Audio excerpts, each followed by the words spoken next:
I need you to stop building bridges where walls belong. Interesting conversation with a 22-year-old client of mine who came to me and said, Doc, right here at the holidays, family and friends are bringing up in my face a very real reality that I have to be honest about. That the relationship that I was in the last 4 years, that's been over about 3 years ago, I know that sounds weird. I've been giving him in and out unlimited access in my life. And it's starting to take a mental and emotional toll on me. And I need some clarity about how I can make this stop. I'm hoping you can bring me to reality. I said, this is a great lesson for your 22-year-old life. I said, have you ever seen a bridge? She said, I have. I said, have you ever seen a wall? She said, I'm looking at one right now. I said, where are you? She said, in my room. I said, do you have a door in there? She said, I do. I said, what would happen if I tore the wall down that you're looking at and put another door right there with nothing else but the door? She said, it would look weird. I said, why? She said, because they would be able to come in multiple ways at that time. I said, and how would that make you feel? She said, uncomfortable. I said, why? She said, because I would never know how things are going to enter in or out, and they will be able to do it on their own terms. She started to cry.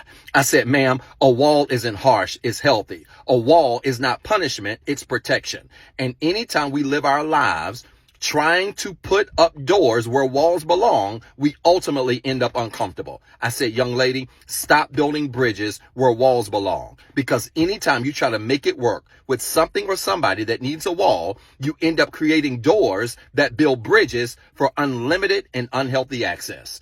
I hope this made sense. If it did, type church in the comments with 3 R's. And then remember, you've got 2 jobs. 1, be better today than what you were yesterday. And 2, don't forget what I told you.